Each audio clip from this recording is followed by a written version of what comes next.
Págalo ahora. Eso fue lo que mi cuñada me dijo, lo suficientemente alto para que todos los invitados en la mesa lo oyeran. No lo pidió, lo ordenó. Y así, sin más, toda la mesa estalló en risas. Mis suegros, riendo entre dientes como si yo fuera la empleada contratada que había olvidado su lugar. Mi marido desvió la mirada. Nadie intervino. Nadie siquiera se inmutó. Pero yo no me reí. Miré alrededor de la sala. 20 personas, todas vestidas de seda y soberbia, esperando a que sacara mi tarjeta como siempre hacía. Solo que esta vez no lo hice. Me levanté lentamente, puse ambas manos sobre la mesa y dije una sola frase. La sala quedó en silencio. Las risas se apagaron y todos los ojos se volvieron hacia mí. Ese fue el momento en que todo cambió. Y si crees que esta historia es sobre dinero, te equivocas. Es sobre dignidad. Solía pensar que casarme con un miembro de la familia Crawford significaba que finalmente era parte de algo sólido. Daban mucha importancia a las tradiciones, a las apariencias, y aún más a fingir que todo era perfecto. Yo venía de un hogar modesto donde las fiestas significaban sillas desparejadas y vajilla de segunda mano. Para ellos, la perfección significaba centros de mesa seleccionados y cenas de 3 platos, incluso un martes. Cuando me casé con Daniel, me dije a mí misma que podría aprender su ritmo. Que si me mantenía en silencio, daba lo suficiente, sonreía en los momentos adecuados, eventualmente dejarían de tratarme como una extraña. Nunca lo hicieron. Las primeras veces que pagué la cuenta en las cenas familiares, fue sutil. Oh, Emily, tú trabajas en finanzas. Seguro que puedes encargarte de esto. Oh, eres tan buena con los números, cariño. No me importaba. Se sentía generoso, adulto, útil, pero luego se convirtió en una expectativa. Cuando alguien olvidaba su cartera, siempre era durante una comida a la que yo estaba invitada. Cuando llegaba la cuenta, nunca aterrizaba frente a nadie más. Y cuando lo hacía, las miradas se desviaban hacia mí como si fuera una broma que todos compartíamos. Pero yo no me reía. Al principio, lo racionalizaba. Me decía a mí misma que simplemente eran desorganizados. O que quizás yo realmente era la más adecuada para gestionar estas cosas. Daniel, mi marido, me apretaba la mano bajo la mesa y susurraba, gracias, Em. Eres increíble. Pero poco a poco, sus agradecimientos cesaron. Y sus manos dejaron de buscar la mía. Fue entonces cuando me di cuenta de que no solo estaba ayudando. Me estaban utilizando. Tampoco eran solo cenas. Eran regalos de cumpleaños, paquetes de spa, reservas de hotel, depósitos para vacaciones. Su hermana Madison una vez reservó accidentalmente un fin de semana en Aspen y añadió mi nombre a la factura, enviándome un mensaje de texto, espero que no te importe. Es más fácil así, ¿verdad? Y yo pagué cada vez. Seguía pensando que si daba más, me verían de otra manera. Que tal vez el dinero que gastaba me ganaría algo más que a sentimientos educados y sonrisas condescendientes. En cambio, lo único que me ganó fue el silencio cuando necesitaba apoyo. Como la noche en que me ascendieron a vicepresidenta. Estábamos todos cenando. Y cuando el anuncio apareció en línea, miré alrededor de la mesa sonriendo, expectante. Nadie dijo una palabra. Ni Daniel, ni sus padres, ni Madison. Era como si el éxito de una mujer en su círculo no contara a menos que se hubiera casado con él o lo hubiera heredado. Esa noche, pagué la cuenta de nuevo y me fui a casa con un nudo en la garganta y el recibo de una tarjeta de crédito por 1.380. Pero todavía no estaba lista para alejarme. Todavía no. Daniel no era un mal hombre. Esa es la parte que lo hacía más difícil. Era amable, divertido a su manera tranquila, y adoraba a su familia, quizás demasiado. Desde el principio, supe que nunca les levantaría la voz. Simplemente no me di cuenta de cuán completamente bajaría la suya por mí. Cuando nos mudamos juntos, noté las señales sutiles, decisiones que delegaba en su madre, cuentas bancarias que mantenía temporalmente vinculadas a ella por razones de emergencia, y la forma en que siempre dudaba cuando yo mencionaba establecer límites más claros con Madison. Se frotaba la nuca, suspiraba y decía, es que están acostumbrados a que las cosas sean de cierta manera. Esa cierta manera significaba que cada reunión familiar giraba en torno a las preferencias de sus padres. Si yo sugería algo diferente, un nuevo restaurante, una fiesta más sencilla, me encontraba con un silencio incómodo o, peor aún, con sonrisas finas que no llegaban a los ojos de nadie. Y, sin embargo, seguía apareciendo. Ayudaba a cocinar. Decoraba para sus cumpleaños. Organizaba hojas de cálculo para las compras navideñas para que nadie fuera olvidado. Una Navidad, me quedé despierta hasta las 3 de la mañana envolviendo 37 regalos, ninguno de los cuales tenía mi nombre en las etiquetas. Me lo tomé a risa cuando Madison dijo, «Eres tan buena en esto, como un verdadero elfo». Dolió más de lo que admití. Le compré a mi suegra un bolso de cuero que una vez admiró en una revista, uno de 200, incluso en oferta. Lo abrió, sonrió y dijo, «Es una buena imitación». Antes de pasar a la siguiente caja, Daniel vio la expresión de mi cara. No me defendió. Solo susurró, «No te lo tomes como algo personal. Es muy particular». Particular. Esa era la palabra que siempre usaba cuando me excluían de las cosas. Cuando publicaban fotos de grupo a las que no me habían invitado, cuando accidentalmente hacían reservas para el brunch para 6 en lugar de 7. Pero la peor parte no era lo que hacían. Era lo que yo permitía. Seguía pensando que si aguantaba lo suficiente, si ganaba lo suficiente, si pagaba lo suficiente, dejarían de tratarme como una invitada temporal en su mesa permanente. Estaba equivocada. Con el tiempo, sentí que me encogía. No visiblemente. Todavía sonreía, todavía llevaba vino, todavía llevaba mi tarjeta dorada en el bolso por si alguien la olvidaba. Pero por dentro, algo en mí había comenzado a erosionarse. Mi sentido de identidad, mi dignidad, mi voz. Aún así, me decía a mí misma, solo aguanta el próximo evento, luego decide. Ese próximo evento sería la noche en que todo se derrumbó. La fiesta familiar donde Madison ladró, págalo ahora. La noche en que las bromas cesaron. La noche en que me levanté. Pero antes de llegar allí, tienes que entender el costo que ya había pagado y por qué el silencio ya no era una opción. Empecé a llevar la cuenta. No en voz alta, no en una hoja de cálculo, todavía no.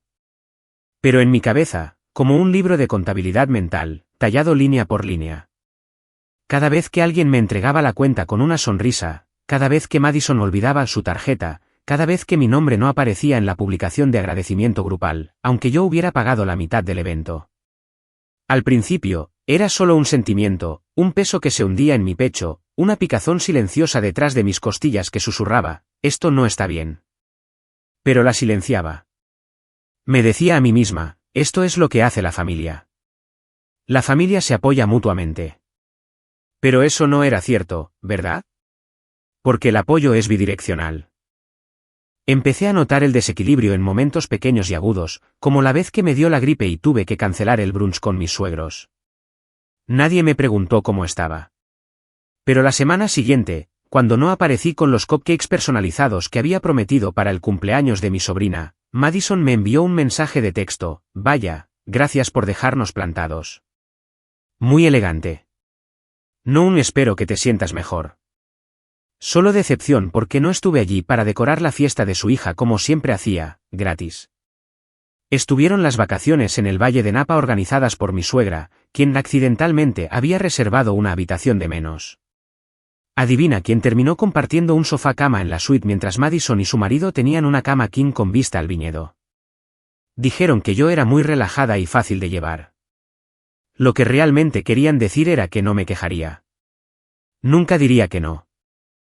Hasta que empecé a susurrármelo a mí misma. No. Se convirtió en un mantra repetido detrás de cada sonrisa forzada.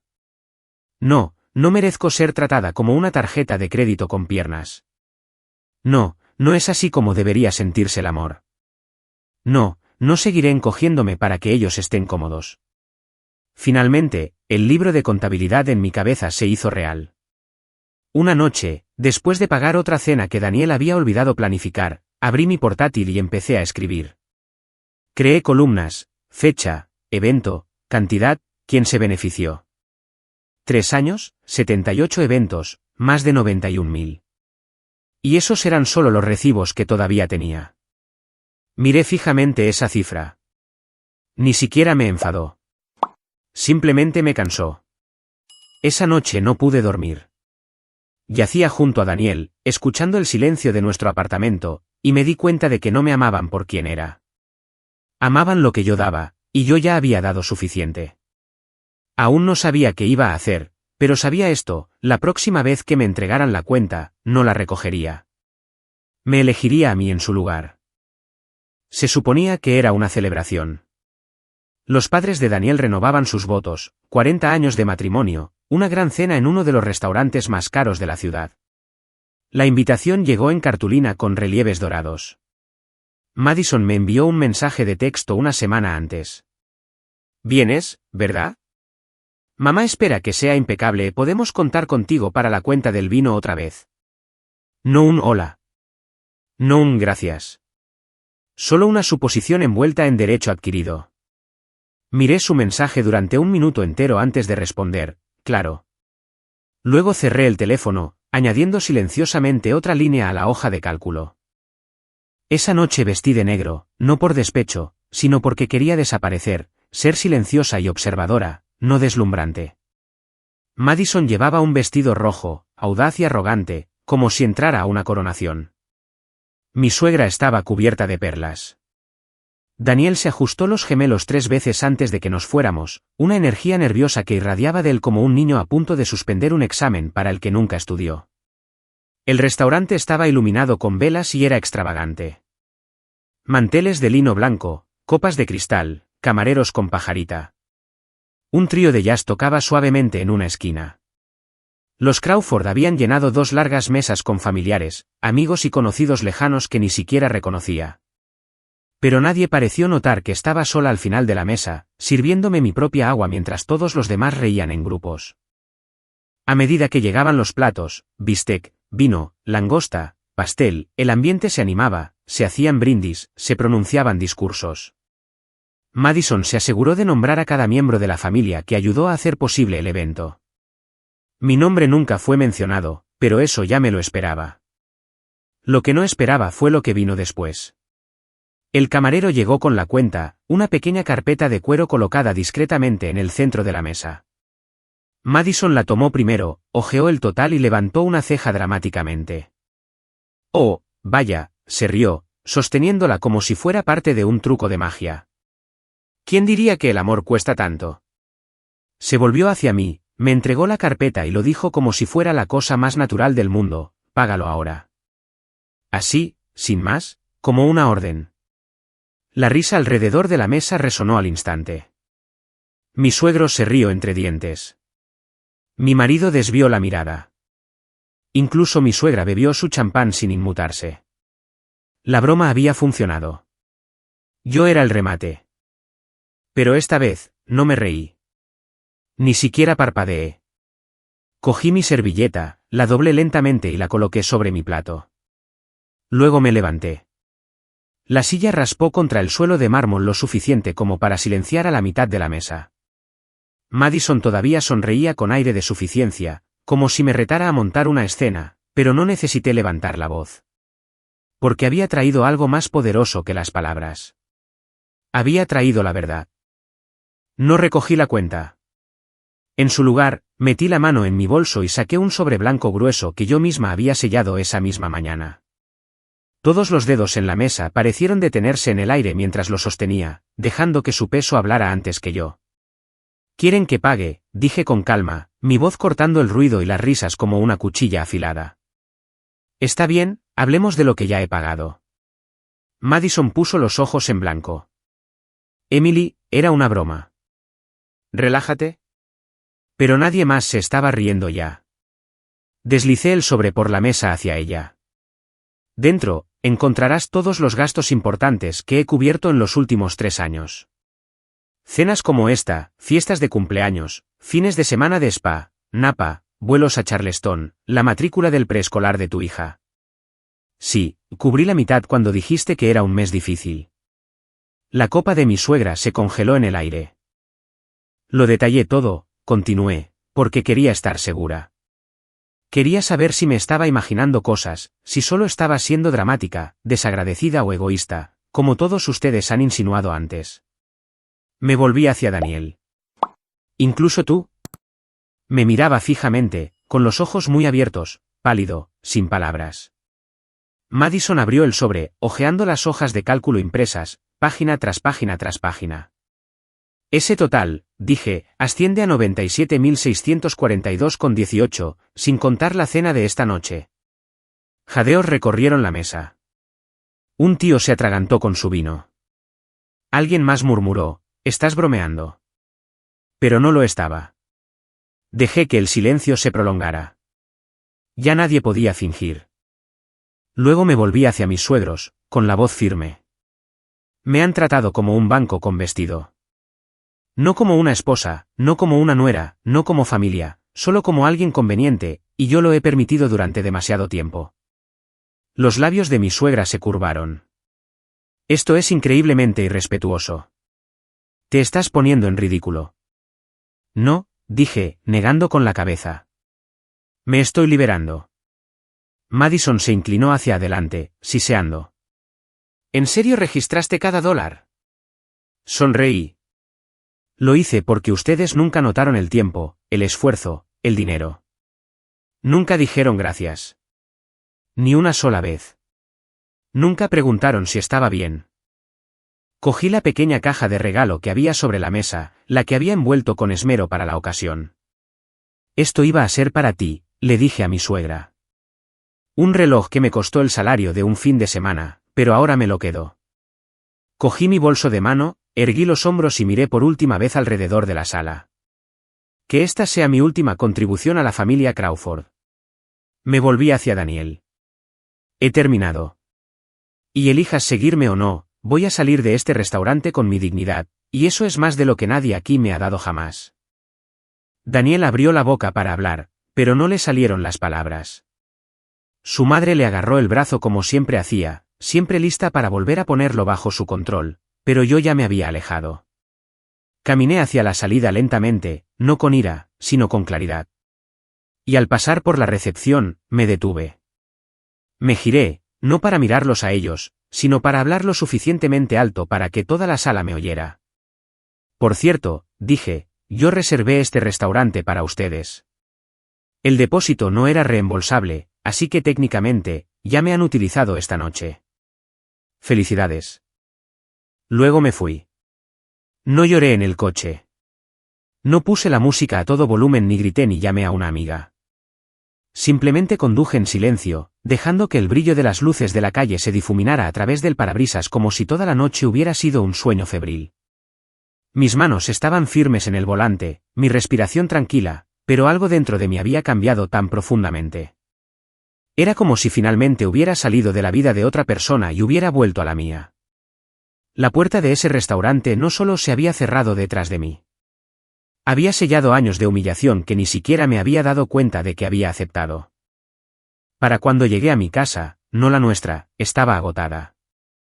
Me quité el vestido que había elegido con tanto cuidado, los tacones que había domado solo para esa noche, y los tiré en una bolsa de donación. Me preparé un té, me senté en el suelo y observé el vapor serpentear hacia el techo como el humo que se eleva de algo que finalmente había reducido a cenizas. A la mañana siguiente, comenzaron las llamadas telefónicas. Primero, Daniel, 6 llamadas perdidas, luego un mensaje de texto. Por favor, solo háblame. Luego su madre. Eso fue cruel. Avergonzaste a toda nuestra familia. Seguido por Madison. Vaya. Siempre has sido dramática. Pero eso fue de otro nivel. No respondí. Al mediodía, Daniel estaba en mi puerta. No abrí. Dejó una nota en su lugar. Ninguna disculpa, solo confusión. Dolor. ¿Por qué no me dijiste que la cosa se había puesto tan mal? Quise reír. Se lo había dicho con cada suspiro silencioso, cada petición no verbal de apoyo, cada vez que pagaba. Y él no había dicho nada. Esa había sido mi forma de decírselo. Él simplemente no había escuchado. Lo curioso es que nadie me preguntó nunca por qué seguía pagando, por qué seguía apareciendo. Simplemente asumieron que lo haría porque siempre lo había hecho. Pero la gente se rompe, incluso los callados, especialmente los callados. Ese fin de semana, desactivé la tarjeta de crédito conjunta, transferí el resto de mis ahorros a una cuenta personal, envié un mensaje de texto a mi departamento de recursos humanos y solicité una semana libre. Necesitaba espacio, no solo de ellos, sino de la versión de mí misma que los toleraba. Daniel finalmente envió un último mensaje. No me di cuenta de todo lo que estabas cargando. Lo siento.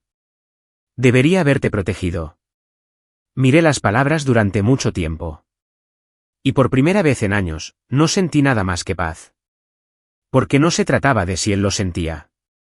Se trataba del hecho de que yo ya no estaba disponible para ser utilizada, agradecida o olvidada. No tenía nada más que darles. Y todo por recuperar para mí misma.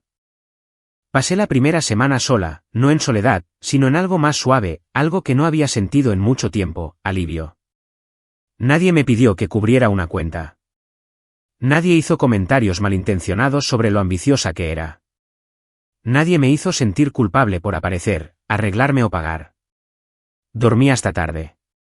Me preparé el café lentamente. Caminé por la manzana en leggings y sin maquillaje sin preocuparme de que Madison comentara sobre cómo me había dejado. Releí novelas antiguas y llené el silencio con jazz porque me gustaba, no porque encajara con el ambiente de una cena familiar. Mi apartamento, que una vez se sintió como una sala de espera entre obligaciones, comenzó a sentirse como un hogar de nuevo. Saqué las hojas de cálculo de mi escritorio y las eliminé. No porque los datos no importaran, sino porque la contabilidad había terminado. Las siguientes semanas se desarrollaron como revoluciones silenciosas. Me reuní con amigas que no había visto en meses. Mujeres que una vez dijeron, has cambiado desde que te casaste con esa familia. Y yo las había ignorado. Tenían razón. Tuvimos largas cenas llenas de risas y sin la presión de dividir la cuenta con miradas incómodas. Recordé lo que era estar rodeada de personas que no esperaban nada de mí excepto honestidad. Que escuchaban cuando hablaba, que no me hacían sentir pequeña para sentirse ellos más grandes. Reservé un fin de semana en solitario en Sedona, caminé sola, dormí bajo la luz de las estrellas, escribí en un diario cosas que no me había atrevido a decir en voz alta. Quería ser aceptada tan desesperadamente. Dejé que me borraran. Pensé que el sacrificio me ganaría el amor. Solo me ganó el silencio. Nunca fui demasiado. Estaba con gente que daba demasiado poco. Cuando regresé, Daniel había enviado un último mensaje. No una súplica, no un intento de hacerme sentir culpable, solo esto, he empezado a ir a terapia. Tenías razón. Dejé que lo controlaran todo, incluido a mí. Fue la primera vez que dijo algo que no lo ponía a él en el centro. Le deseé lo mejor, pero no respondí porque la sanación no siempre incluye la reconciliación. A veces es solo la paz de elegirse finalmente a uno mismo. Comencé una pequeña fundación, de forma anónima y discreta, ofreciendo asesoramiento en educación financiera a mujeres que se sienten atrapadas en relaciones donde el dinero es poder y el silencio es la moneda de cambio. No se lo conté a nadie de los Crawford. No necesitaba su aplauso. No estaba construyendo esto para demostrar nada. Lo estaba construyendo porque podía. Porque finalmente toda esa energía que una vez regalé estaba volviendo a casa, a mí. Pasaron los meses. Las fiestas llegaron y se fueron. No recibí una invitación, ni siquiera una tarjeta. Y por primera vez en años, no esperé junto al teléfono.